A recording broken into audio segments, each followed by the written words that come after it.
All right. Good morning again, everyone. So last Wednesday, finally, we finished talking about Module 3.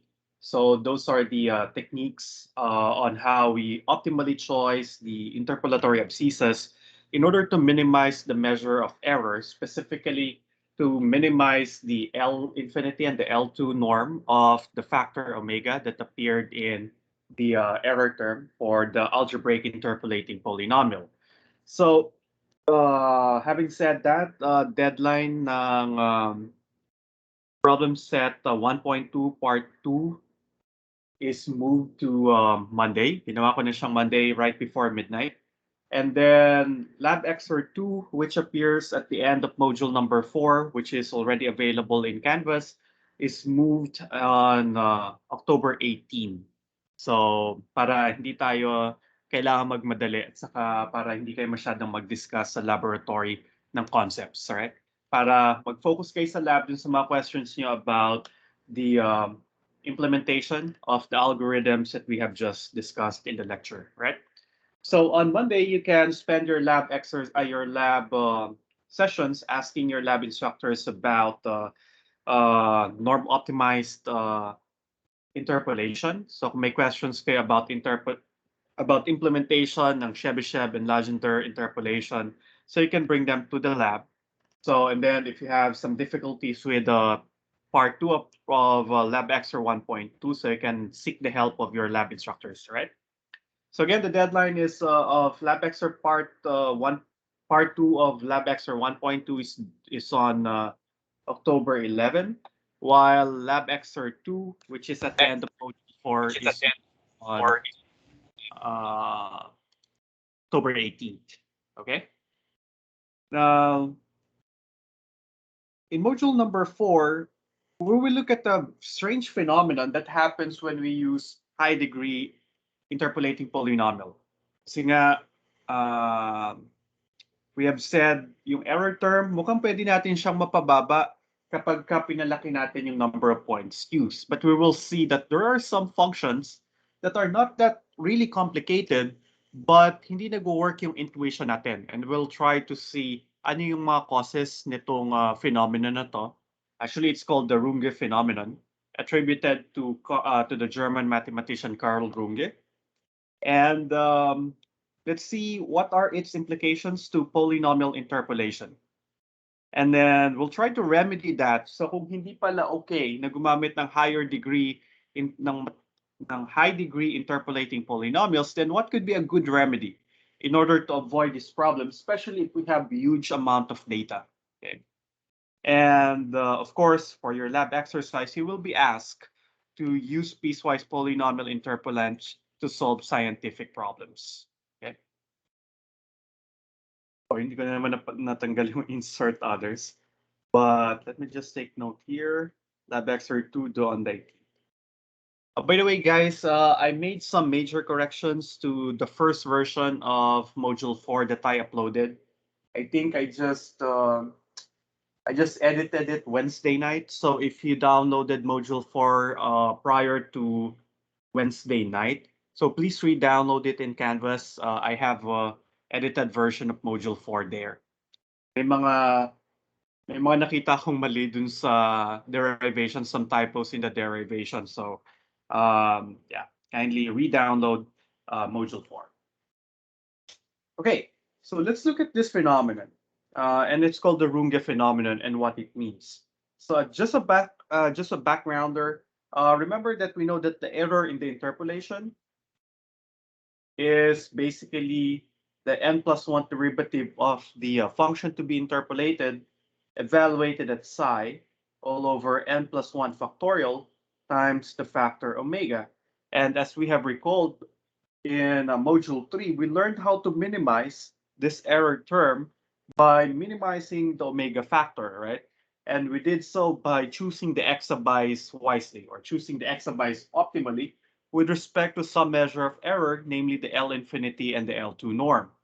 Now, if we don't have a choice for the interpolatory abscissas, so ibig sabihin fixed yung mga interpolatory abscissas, or they are just given in the problem, then we don't have any way to manipulate the norm of omega. So fixed na siya. Wala tayong magagawa doon. But if we look at this other factor, syempre si F hindi natin mababago. Si C, it's a number that resides on the interpolatory interval, but we don't have any idea of what it is. So ang tanging degree of freedom dito possibly is n. But n involves the degree of the interpolating polynomial, or in turn, n plus 1 gives us the number of points used. So theoretically, since the factorial grows relatively faster than any other function or usual function that we know, possibly except to power n to the n, right? So ibig sabihin, parang pag pinalaki natin ang pinalaki yung degree ng interpolating polynomial o pinadami natin ng pinadami yung interpolatory abscissas, it seems that this error term will die out eventually because again of this rapid decay of the n plus 1 factorial in the denominator, right? But let's see some example. So in this case, in figure 4.1, we're looking at an interpolation of the function absolute value of x, which is basically a relatively simple function, right? And its graph is just the V-shaped graph.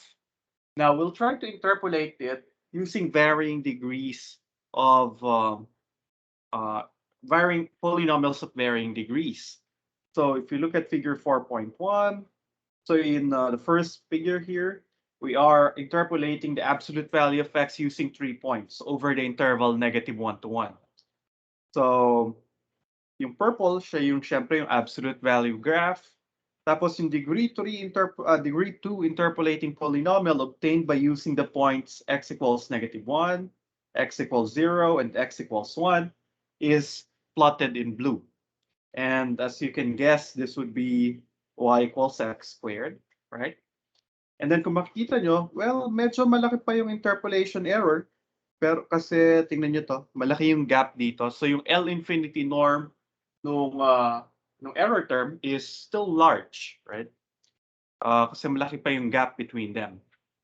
So again, intuition suggests by looking at the error term, we can increase the degree of the interpolating polynomial in order to make the approximation better. So if you use n equals 5 or degree 5 interpolating polynomial, you can see here na medyo lumiit na yung error dito sa gilid. Tama? So it seems that the maximum error occurred here at x equals 0. Okay. Pero parang mas maliit na siya compared dun sa error kanina sa n equals 3. So everything so far and as predicted by our theory. Okay. Now, let's try to make it better and use 2 more points and get a degree, use 5 more points and get a degree 10 interpolating polynomial. And here's the polynomial that we'll get, right? And you see that the maximum error occurred at the edges of the interpolatory interval, say here. Okay. Tapos pag kinompare natin itong error na to, itong maximum error, it is definitely way worse than what we got when n is equal to 3 and when n is equal to 5. Kasi mas malaki yung maximum error dito. So now it goes against our intuition. Pero kasi by looking at the interpolatory error term, mukhang dapat mas mababa yung maximum error kapag kasi n ay equal kay 10 kaysa kay n equals 3 and n equals 5. But it turns out that for this specific function, hindi ganon yung nangyayari. So there is some anomaly happening near the edge of the interpolatory interval. Yeah. And then if we further increase the number of points, we use 6 more points to get a degree 16 interpolating polynomial. Look at what happens. Well, inside the interpolatory interval, maganda yung approximation. You see here, mukhang halos nag-overlap na yung dalawang graphs. Pero dito sa edge na naman, medyo malaki na naman yung absolute error. Okay? Which I think is not that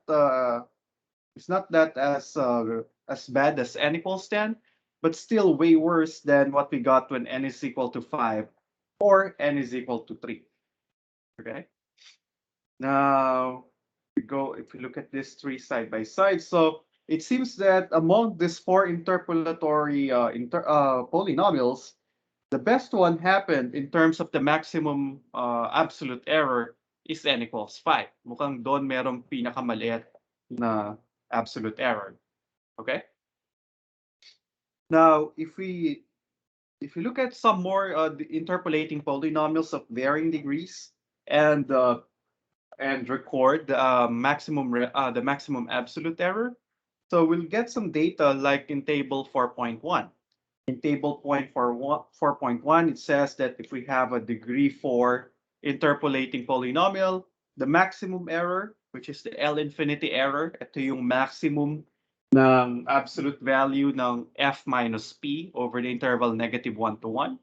It's just 0.428. When n is equal to 8, it rises a little bit to 1.045. When n is equal to 16, the maximum error is 14.394. And when we use 64, degree 64 interpolating polynomial, the error blows up to 1 times 10 to the 9th power. Which again goes counter to our intuition na kapag mas malaki yung mas malaki yung number of points, supposedly mas mataas yung mas mababa yung error. Because imagine if the error term holds for the absolute value function that we interpolated, dapat meron siyang over 65 factorial dun sa denominator, right? Tapos nandito yung derivative, 65th derivative evaluated at c times a degree 66 monic polynomial in omega. Okay? Now, if we go further, kung gusto nyo makita ano yung nangyari pa sa degree 48 interpolating polynomial, we can see it in figure 4.2 at makikita nyo na again, ang problema natin ay malapit na naman dun sa endpoints ng interpolatory interval. Mukhang okay siya dun sa interior, pero nandun sa edges talaga nagkakaproblema kasi makikita nyo, nag-oscillate ng napakataas yung function values compared to the oscillations in the function to be interpolated. And hindi natin pwede sabihin na, sir, baka naman kasi yung interpolatory interval natin ay mas maliit sa -1 to 1. If you will check, tingnan nyo dito, ito yung mga interpolatory points na ginamit. So definitely, the interpolatory interval is from -1 to 1. And yet, we are not getting desired precision dun sa buong interpolatory interval. Okay. So, and again, that is counterintuitive to the form of the error term that we have seen before. Now, ano kaya yung dahilan niya? Bakit kaya mukhang hindi nag-hold yung error term? Yung error term again, ito. So hopefully by now nasa sa ulo niyo na yung error term. Lagi ko siyang sinusulat. Ito yung error term. Bakit kaya dito sa specific example ng absolute value of x, hindi natin matatrust na mag-hold itong error estimate, ang error term na yan? Is there any problem with the function absolute value of x? Do you have any idea? Ano kaya yung posibleng excuse? Bakit hindi natin na-guarantee na nag-hold yung error term or bakit hindi pala nag-hold yung error term? Ano yung problema sa absolute value of x in relation to this error term?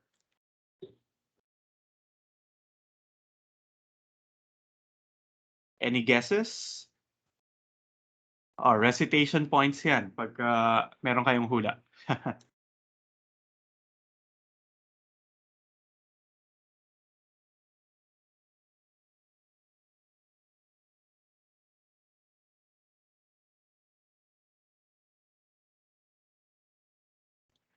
Bakit tayo nyo manghula? Wala naman deductions pag mali yung hula. And if you get it right or you get somewhere near, you will get some bonus points sa problem set. So, ang clue, ano yung problema sa absolute value of x?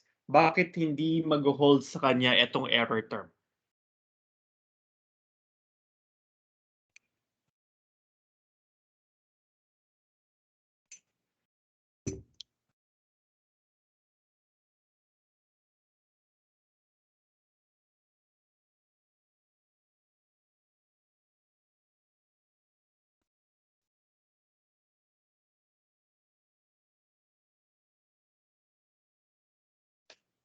Okay, so kung wala kayong hula or ayaw niyong manghula this early in the morning, the problem here is that the absolute value function is not differentiable at x equals 0, right? So hindi nag-exist yung derivative niya dito sa sharp turn at x equals 0 dun sa parang pinaka-vertex niya. Kasi, yeah, iba yung derivative from the left and the derivative from the right. And remember the requirement for this error term to hold is that the derivative of order n plus 1 should exist in the first place.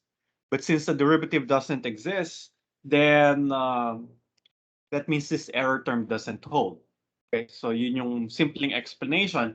Kaya lang, sa isang point lang naman siya hindi nag-exist. Hindi lang siya nag-exist when x is equal to 0. And yet, if we look at the graph of the degree 48 interpolating polynomial vis-a-vis the graph of f, makikita natin na hindi naman tayo doon nagka-problema sa absolute value sa x equals 0 wherein the function is not differentiable. The anomaly happened near the edges of the interpolatory interval. Okay? So, mukhang meron pa ring anomaly doon that is not perfectly explained by the compliance of the function f to the interpolatory error. Okay? So, let's see a more what do you call this? Probably a smoother function f. So this function f is 1 over 1 plus 25x squared. And this is called the Runge function in honor of its discoverer, Carl Runge. Okay. Now, if we look at the Runge function, ang graph niya yung kulay blue, though hindi na siya gaanong kita rito. Pero the graph of the Runge function is this. I think this, sorry. Tama ba? At x equals 0, 1 over 1. So sorry. Ito pala yung graph niya. Dapat sa 0 siya ay 1. Okay. So more or less, this is the function that we want to interpolate, the Runge function, right? So if we use a degree 10 interpolating polynomial, we'll get the purple graph. And if we use degree 32 interpolating polynomial, we'll get the yellow graph, which is a little bit crazy, hindi nga lang pala a little bit, which behaves crazily on the edges of the interpolatory interval. Though dun sa interior, tingnan nyo mula dito, hanggang dito, halos nag-overlap na siya with the interpolatory, with the function being interpolated. Pero again, near the edges, there seems to be a blow up of the L infinity error. So there is some anomaly happening near the edges of the interpolatory interval, and especially if you have a higher degree interpolating polynomial, nagkakaroon ng napakalaking mga oscillations dito sa magkabilang edges ng interpolatory interval. Well, if we look at the error term, which we know will apply this time because the Runge function is differentiable infinitely many number of times, okay? So ang problema ay, bakit ganon? Well, so dapat nag-hold na sa kanya yung error term. So dapat ito ay nasusunod. N plus 1 factorial times omega of x. Okay. Now, why do you think ano kaya yung causes or ano kaya yung possible cause ng blow up ng L infinity norm along the edges of the interpolatory interval? So basically, natitrace natin to by looking at the cases when we have higher degree interpolating polynomials. So bakit kaya tayo nagkakaproblema kapag mataas yung degree ng interpolating polynomial na ginagamit natin? What's the problem with high degree polynomials? Any thoughts or ideas? Any guesses?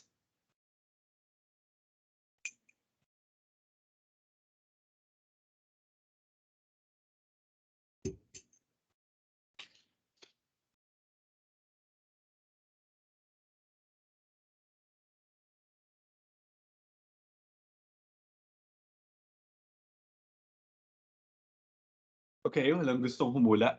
So there are possibly two possible causes. Now, if you have a high degree interpolating polynomial, kailan nga natin nakukuha ang relative maxima at saka minima ng isang polynomial o isang function in general? So remember, to get the relative maxima and minima of a function, we take its derivative, we equate it to zero to get its critical numbers.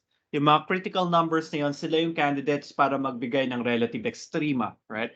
So if you have a degree, say 50, interpolating polynomial, pag titingnan natin yung maxima and minima niya, so kukunin ko yung derivative niya. Ang derivative niya magiging degree 49.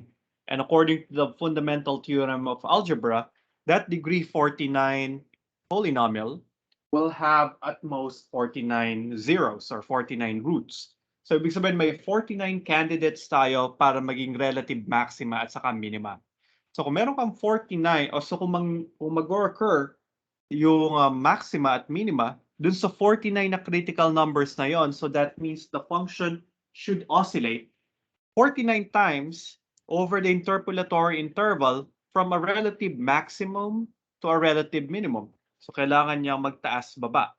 So kailangan niya mag-behave with oscillations, right? Kasi nga kailangan niya mag-shift many times from a relative maxima to a relative minima, which probably can explain why merong crazy oscillations doon sa interpolating function. And another possible explanation is that if you have a high degree interpolating polynomial, say degree 50, then fundamental theorem of algebra suggests it can have at most 50 roots. Kung 50 yung roots at nagkataon lahat sila nasa interpolatory interval, ibig sabihin 50 times dapat mag-cross ng x-axis yung graph ng function. Tama? Kasi dapat meron siyang 50 roots. So 50 times siyang dapat dadaan dito sa x-axis, which again will cause the function to oscillate between positive and negative values. And a high degree polynomial has the tendency to become very, very large at extreme values. Kasi mataas yung degree. So pag nag-plug in ka ng number which is greater than 1, nagiging mas malaking chance na mas malaki yung function value na makukuha natin. Actually, even if your number is less than 1 or between -1 and 1, dahil marami kang terms na ina-add pag nag-evaluate ka ng polynomial, posibleng mag-add up sila at tumaas ng tumaas yung function value. That's just what happened for this degree 32 interpolating polynomial. So basically, that's the Runge phenomenon. The disadvantage of using high degree interpolating polynomials that are born out of equally spaced abscissas, especially for some functions like the Runge function, right? And that is counterintuitive to our notion that the higher the degree of the polynomial, the lesser the error term would be by virtue of the factorial in the denominator. So that means we need to be a little bit careful when using higher degree interpolating polynomials. But sometimes this is inevitable, especially if given yung data points. Halimbawa, naggawa ka ng research, nakakuha ka ng say 10,000 equally spaced data points. Yung abscissas nila ay distributed evenly over an interpolatory interval, pero meron kang 10,000 points. Kung meron kang 10,000 points at nag-run ka ng algebraic interpolating polynomial, especially for if the abscissas are equally spaced, so ibig sabihin meron kang 9,999 degree interpolating polynomial, and you can imagine that that will admit very crazy oscillations over the interpolatory interval. So it might not be wanted to use that high a degree an interpolating polynomial. So ano yung magiging remedy? Okay. Pero ang idea, gusto mong mag-pass through yung function mo dun sa 1,000 points na given, but you don't want to have a very high degree interpolating polynomial. And that's why we introduce or develop the notion of piecewise interpolatory functions. So the idea here is instead of a single function or a single polynomial that we use to interpolate the function over the interpolatory interval, what we'll do is to piece together lower degree polynomials in order to recreate, or in order to mimic, or in order to be as close as possible to the function to be interpolated. And there are some options. So we'll begin the discussion by looking at piecewise linear interpolants. So the main idea here is you are given the interpolatory interval, and what we'll do is to subdivide the interpolatory interval into subintervals. So if you have n+1 points, then we can use those n+1 points as the boundaries for the subdivision. So kung meron kang n+1 subdivision points, which are your interpolatory abscissas, then magkakaroon tayo ng n subintervals. Then sa bawat subintervals na yon, gusto kong mag-define ng isang polynomial of lower degree that will pass through the two boundary points. So in particular, in section B of the module, we'll be talking about pasting together linear functions. So sa isang subinterval, magdodrawing ako ng straight line between the two interpolatory points, and then I will piece this linear pieces together in order to form a conditional or a piecewise function. And this piecewise function turns out to be good if we have lots of points used in the subdivision. And that's what we'll try to do now. Let's derive the formula for that piecewise linear interpolant. So basically, ito yung sinasabi kong idea. So the Runge function is again given in blue. Tapos halimbawa, given tayo ng 9 points. So kung meron kang 9 points, so ang n+1 ay 9. So we'll have 8 subdivisions, right? So ang equally spaced points ko rito ay -1, -0.75, -0.5, -0.250, all the way until 1. Okay? Tapos kung gagamit ako ng interpolating polynomial, posible magkaroon ng oscillations dito. Kasi nga high on degree. Posible maganda siya dyan, pero mag-oscillate siya somewhere. Baka ganito yung makuha kong interpolatory polynomial kung degree 8 yung gagamitin ko. So to avoid the oscillations, especially near the edges of the interpolatory interval, I will resort to pasting together linear functions over the subintervals. So let's look at the first subinterval. So let's call this first abscissa our x1. This is our x2. So between x1 and x2, I'll do an interpolation by a linear function.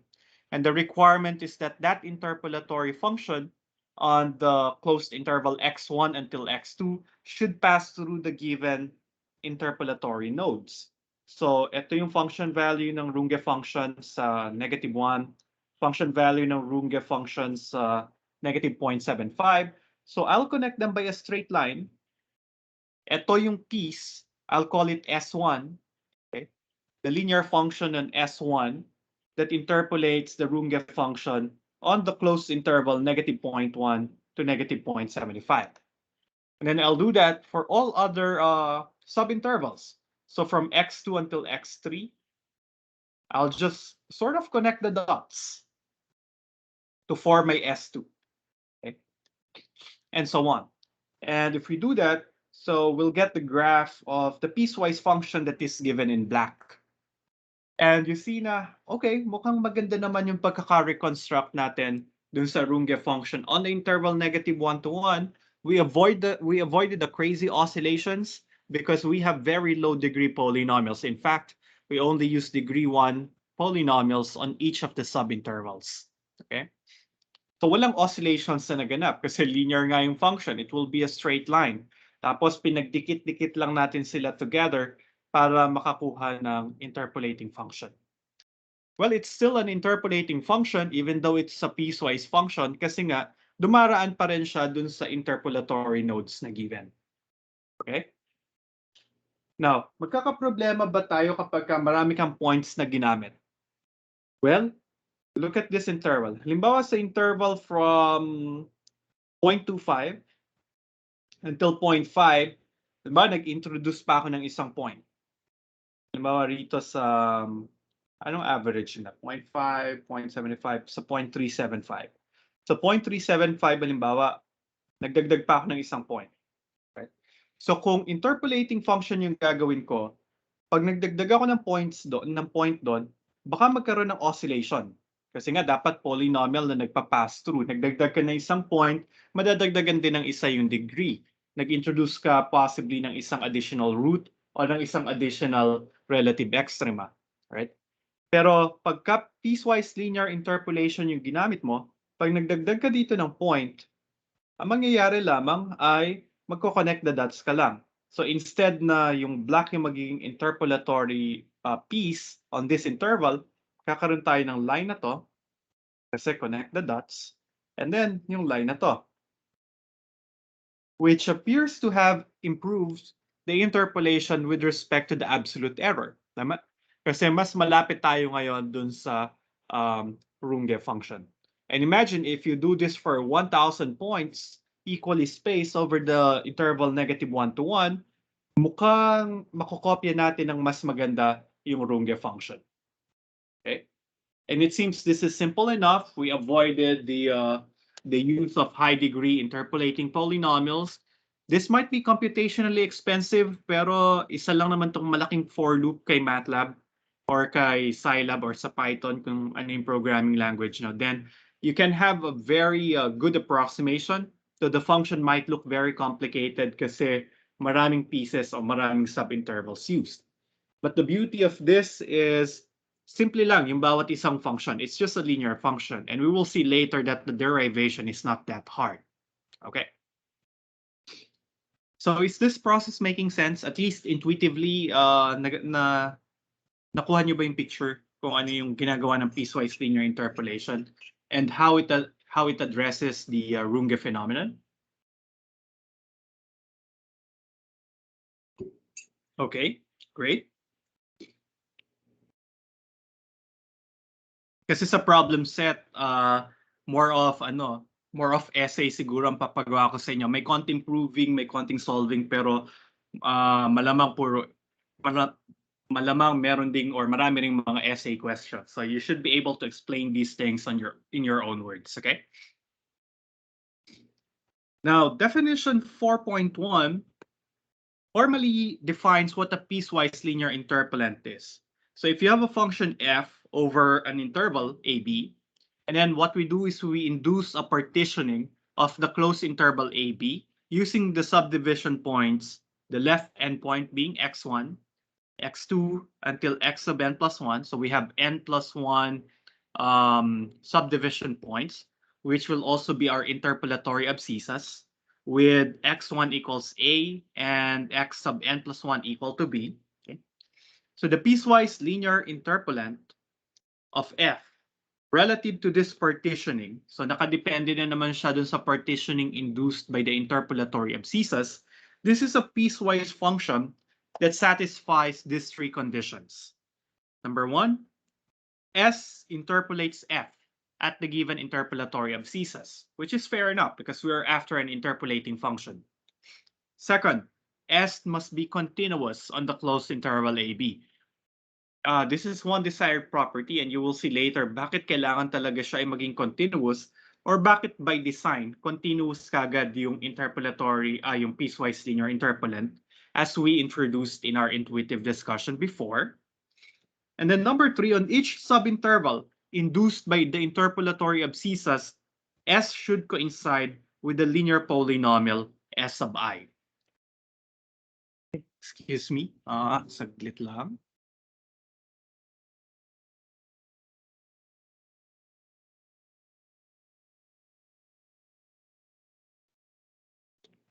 Okay, so let's see.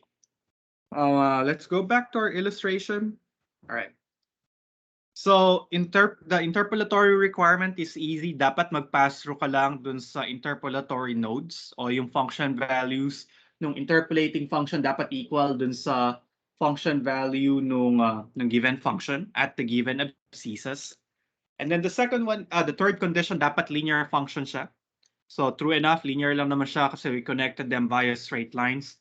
The second condition is the continuity requirement. So, pero makikita nyo naman dito continuous yung interpolating function natin kasi we can draw it without lifting our pen Continuous siya. All right? So, and then since each of the pieces coincides with a linear function, so the only possible points of discontinuity are the interpolatory abscissas themselves. Right? Doon lang pwedeng magkaroon ng discontinuity. Pero by design, paano nga natin siya ginawa? Yung S1 defined to be the line passing through X1 and X2.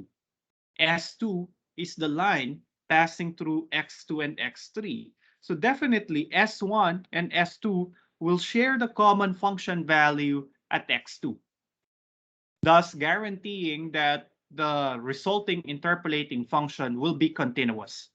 Ganun din kay S3 at kay S2. So si S3 define siya sa pagitan ni X3 and X4, right? So siya lang yung line na dumaraan sa function sa points corresponding to X3 and X4.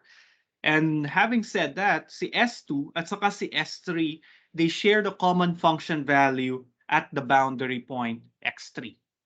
Thereby again, ensuring that the resulting interpolant is continuous. So in summary, what we have observed is this.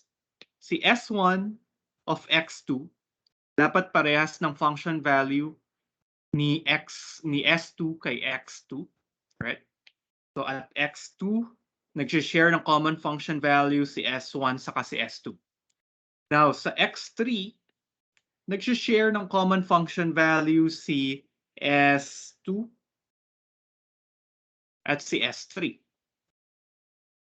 So if we will if we extrapolate the pattern here, it seems that if we will have the following condition to ensure continuity. We will have S sub I of X sub I plus 1 equal to S sub I plus 1 of X sub I plus 1. And this should be true from 2 until n. Right? Totoo siya dun sa lahat ng interior points. Hindi siya necessary totoo kay x equals 1 kasi siya yung nasa kabilang dulo, walang function sa kaliwa niya. At hindi rin siya totoo kay n plus 1 kasi wala namang line na kinonect dun sa kanan niya. So mangyayari lang siya from 2 until n. Okay? So remember this condition. This will be handy when we derive the formula for the piecewise linear interpolant. Okay? Now let's go on with the formal derivation. Condition number 3 requires all of the S sub i's or all the pieces of the piecewise linear interpolant to be linear functions. So if they would be linear functions, then let's say they are of this form. Okay. So linear function naman to. I did not opt for the simpler intercept form. Makikita nyo bakit mas magandang mag-work sa ganitong form o ganitong ansatz or ganitong template para kay S sub I. Now, this should be true from 1 to n. We're looking for n pieces because we have n subintervals here when we have n plus 1 points. Tapos, bawat piraso ay ganito daw yung itsura. So, if we want to explicitly get how these pieces look like, so kailangan malaman natin ano yung mga AIs at ano yung mga BIs. Yun yung itatry nating i-derive using the information from the definition. Okay? Ano si AI, ano si BI for all I from 1 to n, because if we will be able to find those, then alam na natin ano yung itsura ni SI. Now, first condition, interpolatory requirement. Dapat yung function value ni S sa bawat interpolatory abscissa ay equals to f of x sub I, which is given in your problem or in your data set. Okay? Pero si S coincides with the linear function Si over the ith subinterval. Tapos si Xi, member siya ng ith subinterval. Kasi nga yung ith subinterval ay Xi until X sub I plus 1. So dito defined si Si. So by the interpolatory requirement, the function value of Si at X sub I must be equal to f of X sub I. So, dapat nag-agree yung value niya dun sa left end point ng ith subinterval. But our S sub I was supposed to have this form. Pag pinlogin ko yung x equals xi, magiging xi to. So here you'll have Si of x equals, this guy will go to 0, this term will go to 0. So it turns out that Si of xi is just equal to a sub I. And luckily, that's what we wanted. We want the value for a sub I. And it turns out that a sub I is simply the function value. Okay? So, tapos na yung kalahati ng derivation natin kasi alam na natin yung kalahati ng unknown parameters. We already know that the a sub i's must be equal to the function values in the problem. Okay? So what's left to be derived would be the values of the b sub i's. Now for that, we will use the continuity requirement. Nagamit ko na yung dalawang parts ng definition. The interpolatory requirement and then the linear functions being the pieces of our piecewise function here. So, mukhang hindi ko pa nagagamit yung condition 2. So, siya yung gamitin ko para ma-derive yung mga b sub i's. Okay? Now, again, by our observation earlier, this will be true. To ensure continuity, this equation must be true. And then what I'll do is to expand this. So, ito si Si of x sub I plus 1. Substitute nyo lang si x sub I plus 1 dito. You'll get this guy, right? And then adjust this to get s sub I plus 1 because the right-hand side requires the function value at s sub I plus 1. So, ang gagawin nyo lang naman, palitan nyo lahat ng subscript dito ng plus 1, ng plus 1, ng plus 1. Tapos, i-plug in natin si x sub I plus 1. So, ito ay magiging plus 1 din. So, basically, this is a sub I plus 1.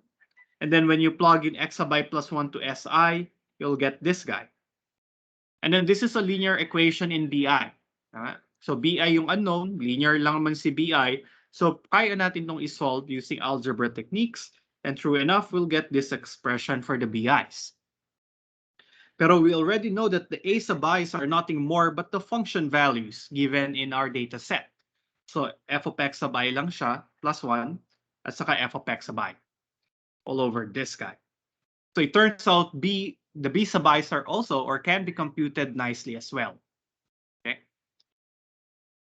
Now, does this expression for b remind you of something? Ano nga tong dapat familiar to. Anong nire-represent ng quantity na yan?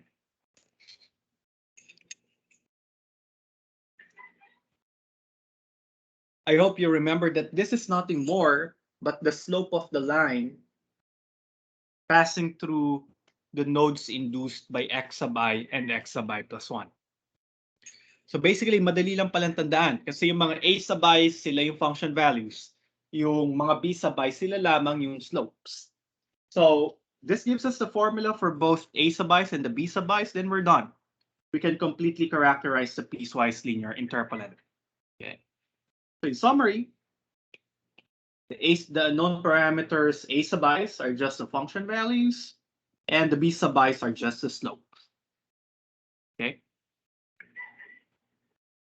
Now we look at one or two examples, but before that, let's introduce without proof the error in the piecewise linear interpolation.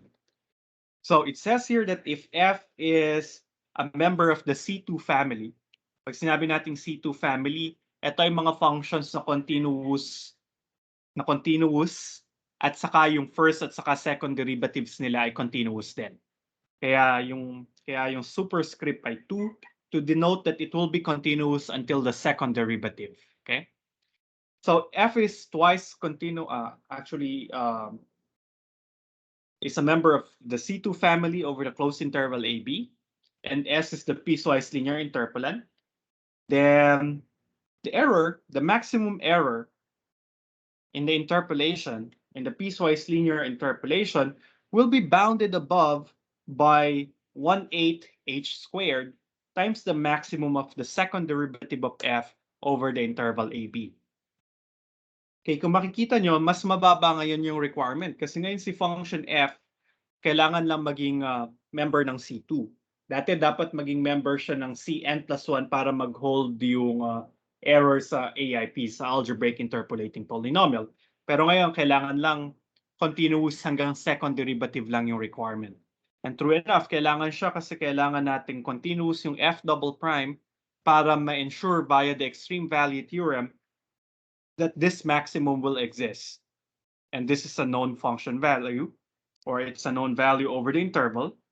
And then multiply mo siya ng h squared over 8, where h is the maximum length of one of the subintervals. Okay? So, computin nyo lang, gaano kalalaki yung mga subintervals? Kunin ko yung maximum length ng mga subintervals, that's gonna be our h. Then you'll have h squared over 8 times this maximum here. And you see that this is somewhat kahit hindi explicitly dependent ito sa number of points used, pero magma-matter siya dun sa length ni h.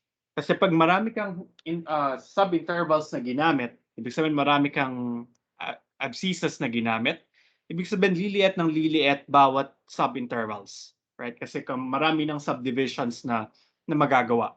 So mas maliit si h, pag mas maliit si h, mas maliit si h squared, mas maliit itong buong factor na to or buong term na to. So that will minimize the maximum error. So wala tayong magiging problema like what we had in the Runge phenomenon. Okay. Now just a quick example. I hope you don't mind if I borrow 5 more minutes just to finish example 4.1. Dito kasi ako natapos dun sa kabilang section. So para sabay lang tayo. So let's look at this example. Pero disclaimer, hindi ako nananakot sa example na to. It says here that Math 174 exam scores from January 2013 to January 2014 were collected. So actual data to dun sa klase ko. The data revealed that the mean score is around 52% with standard deviation of about 0.2196. And then we will assume that Math 174 lecture exam scores are normally distributed.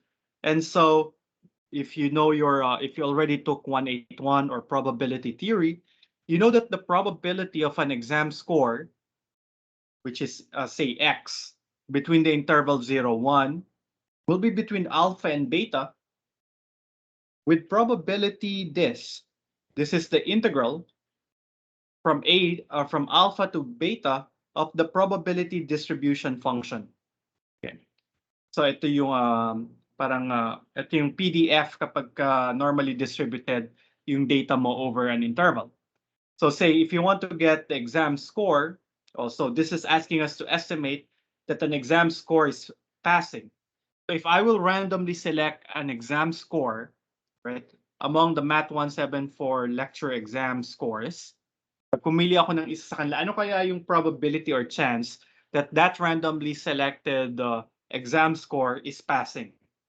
So, ibig sabihin, gusto ko yung exam score na nabunot ko will be between 60% and 100%. So, ideally, what they'll do is to calculate this integral from 0.6 until 1. Para makuha ko yung probability that the exam score x will be between 60% and 100%. The problem with this integration problem is that our integrand, the probability distribution function, doesn't have a closed form antiderivative. So hindi natin kayang i-apply yung fundamental theorem of calculus kasi nga walang closed formula yung derivative, yung antiderivative ng integrand. So what I'll do is to rely on piecewise linear interpolation so that I can replace this function f. This is the function f by a simpler function which I know to integrate. And in fact, kung gagamit nga ako ng piecewise linear interpolant, so ibig sabihin si f, mapapalitan lamang ng piecewise linear functions. And I can carry out the integration much easily than doing a calculation directly with the function f. Okay. So the problem further says that using a piecewise linear interpolant obtained using, this should be 11 equally spaced nodes over 0, 1. Gusto kong maging 11 para kung equally spaced sila, magkakaroon ako ng b minus a over n. Yeah, ito yung formula para sa step size. Kapag ka equally spaced, you're using 11. So this means this is our n plus 1. So that means n equals 10. Plug 10 into the formula for h. So we have 1 minus 0 over 10. So the step size will be 0.1. And that's why you will see here that I subdivided the interval 0, 1 into 10 subintervals, each of length 0.1. Okay? And then, ang ginawa ko, alam ko na itong so ang abscissas natin ay 0, 0.1, 0.2, and 1. So ang ginawa ko, kinuha ko yung function values sa mga interpolatory abscissas. And I did this for I going from 1 to 11. Okay. And then, yung mga function values na yon, sila yung mga A subies. Okay. And then the B subies would be the slopes between the ito yung slopes na na-derive natin kanina. Hindi ko na isusulat uli yung formula. Pero pagka in-apply ko yung mga formulas na yon, ito yung makukuha kong interpolatory function, the piecewise linear interpolant. So you see that if I want to approximate the value of f at a number, say, between 0.2 and 0.3, I will just plug in that x value into this linear function.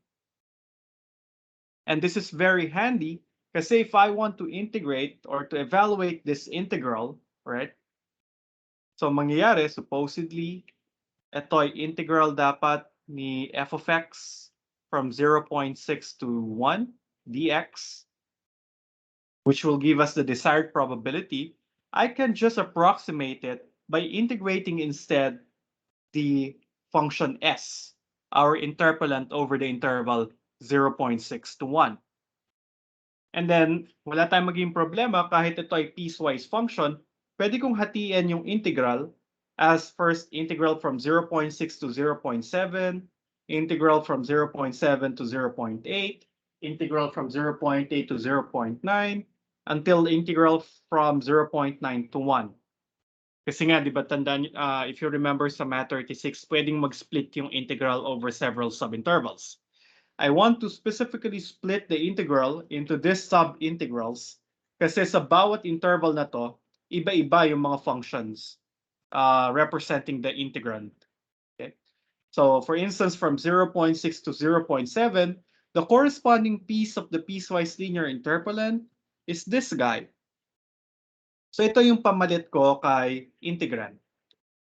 Then on the interval 0.7 to 0.8, this is our approximation to the integrand. So siya yung magiging integrand dun sa interval na yon. And I'll do this until the last integral, the integral from 0.9 to 1. And it should be easy to calculate these individual integrals kasi ang integrand natin ay mga linear functions lang. Super dali nilang kunan ng integral. Medyo matrabaho nga lang kung maraming pieces. But essentially, if you do all the work, it turns out that you get 34.50%. So interpreted, this means that if I will draw at random a Math 174 lecture exam, there is a 34.5% chance that that exam is passing or that exam score is passing. Okay. Now, siguro next sem or next year that I'm teaching Math 174, I will probably use in this example the data coming from your problem sets. So I hope mas maganda yung makukuha nating data from your problem sets. Okay, so yeah. So sana mataas yung probability na yung randomly selected problem set score is passing. All right. So I guess that's it for us today. Let's just look at example 2 next week. So on your labs, please devote it for your questions for past topics. And if you have also some questions about piecewise linear interpolation. So hindi na ako magdadagdag, hindi na muna natin gagawin yung lab exer 2. Pinagpaliban na natin sila 2 weeks, to Monday after next. But you can already try writing your program for piecewise linear interpolation. Okay. So And by the way, ang pinagawa ko ng XR ay yung mga lab instructors nyo. Sila yung nag-author ng mga lab exercises. So what I'll do is whatever they forgot to include or they did not include in the lab exercises, probably kung may computational parts na hindi nasama sa lab exercise, baka ipagawa ko siya sa problem set. So it will still pay to try to write a program for these guys or for these topics even if wala sila dun sa lab exercise. Kasi baka sa problem set sila yung ibigay ko so hindi na kayo magagawal sa pagpa-program ng mga methods na yon. Okay? So just a heads up there. Okay? Now, any questions?